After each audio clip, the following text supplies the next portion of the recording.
Hey guys, it's me, Nez. So I treasure the freedom I have in Christ so much. Once I found this freedom and understood that I was eternally secured in Christ, that I would never lose my salvation, I was free. Okay.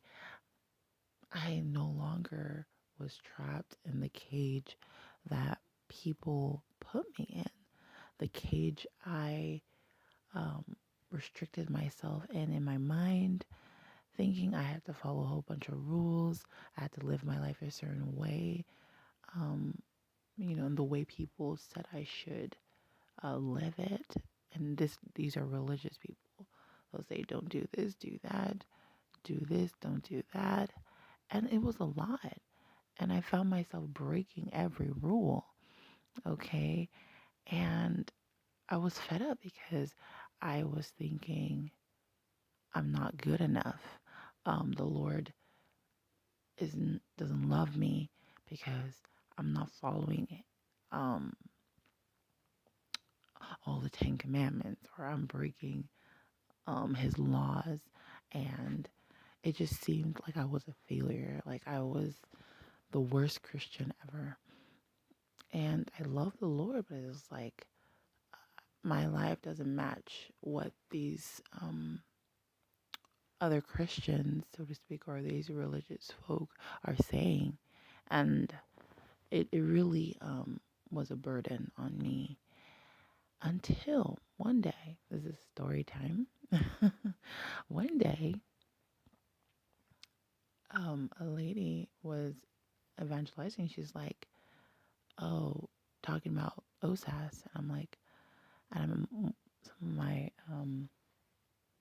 my friends were like, oh, don't listen to her or to the people in this particular church. Um, that what they're preaching is a doctrine of demons. It's gonna land you in hell. Pretty much, OSAS is of the devil, and OSAS meaning once saved, always saved.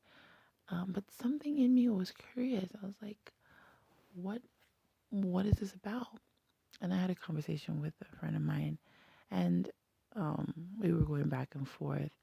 And I said, whatever it is, I'm willing to risk it. I'm willing to risk following the leading I have within me. There was just, I felt like God was saying, listen to these people who are saying you are saved once, you're always saved once you're saved. And they were talking about eternal security. I knew God was leading me because I had believed the gospel when I was a child. And even if it was in a church that didn't really get the gospel um, completely correct, they weren't all grace. But the simple Jesus died for my sins, I understood that. And I believed as a child, I had childlike faith. And the Lord scooped me up and saved me. So I knew I believed in Jesus. But, religion ensnares you along the way. As you grow up, you get involved in a lot of things, and you come around people with their own notions of how to live a godly life and things like that. So you get kind of swept away. But as I could not, um, carry all these burdens and fulfill uh, all the things that religion required me. I was I was falling so short of the demands it had on me. I I was giving up. And God was showing me and teaching me that all those demands I was placing on myself were unnecessary, and it wasn't him demanding it, it was religion. Okay. And he was leading me on the road to freedom. So I was willing to take a risk to even like quote unquote go to hell or to lose my path or my way. But truly, I was on my way to the truth, um, where the truth would set me free. You know, Jesus is the truth and he sets people free. Think about it. A bird in a cage, okay? When we're caged, the cage is the only world we know. And if someone opens the door, sometimes you'd be afraid. You'd be afraid. But once you get through that cage door and you step into the wide expanse of this beautiful world, and you see that the world is your oyster and you can go anywhere you please, that God is not restricting you um at all. And you'll want to explore, you'll want to do many things, good and bad, right? But I find that when people cage people because they're preventing them, they don't want them to do the bad things, they miss out on the good, the on so much good that we can have with the Lord. Um, he didn't create robots that would obey his every will. I mean, that's a desire for him, for us to obey him and live a life that would not endanger us, but that would not be in the character of God who gives us free will, right? We have the will to roam, to do as we please, go as we please. And people are afraid and they have fear, the fear to step out, to take risks, to live. And the truth is that we are not alone. He guides our steps. Even the steps we feel we made an error, he turns around those mistakes for good. So we should never be afraid. We should not cage ourselves because we want to um, live good um, or be good. No, if Jesus lives in us, okay, and yes, we're in our flesh, and the spirit wars against the flesh, but the spirit is one of life, and you have to allow the spirit to live, okay? Um, you need to live your life, okay? Part of our growth is making mistakes. Part of our growth is allowing ourselves to discern. And discernment can't really function if you're not in an environment for you to use it, where you have to choose where there's good and evil, um, or even um, if you don't allow yourself to uh, let God lead you step by step. You shouldn't just like sit down and draw a whole map of your life. And God's like, you don't know what tomorrow brings. I do. I'm the Alpha and the Omega, the beginning and the end. I have good plans for your future.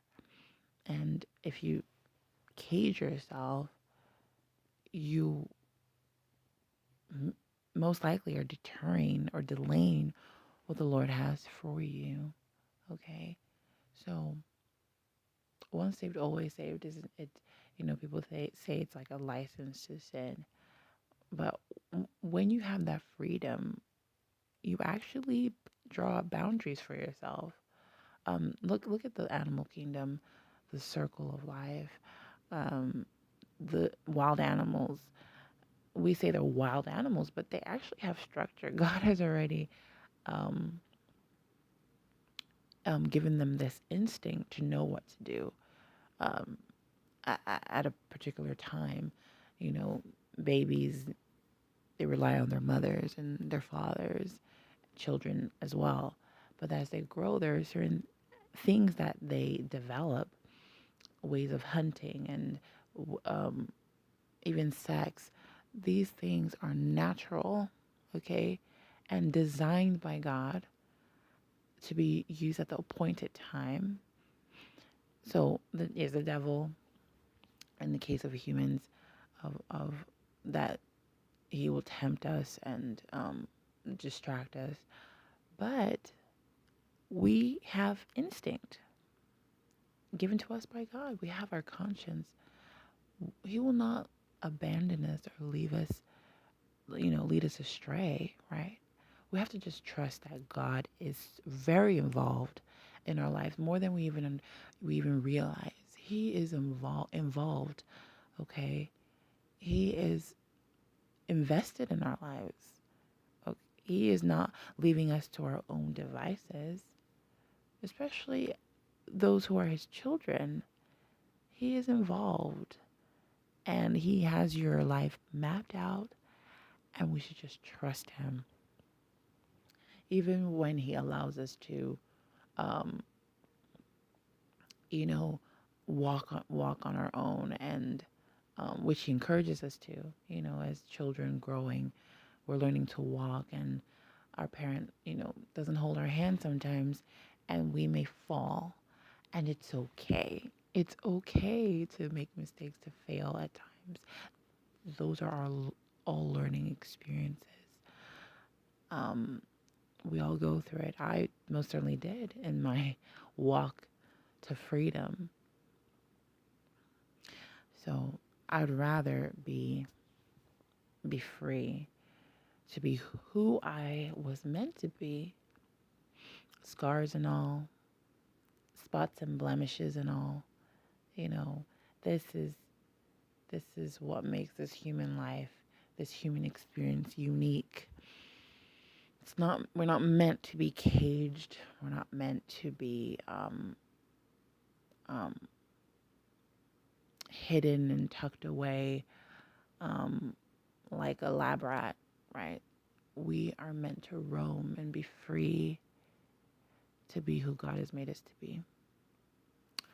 All right. I love you guys. I hope I encourage someone. I just felt like I don't want people to be trapped in the fears in their minds that cage them and prevent them from living life to the fullest in Christ. So, all right, I love y'all. Take care. Bye bye.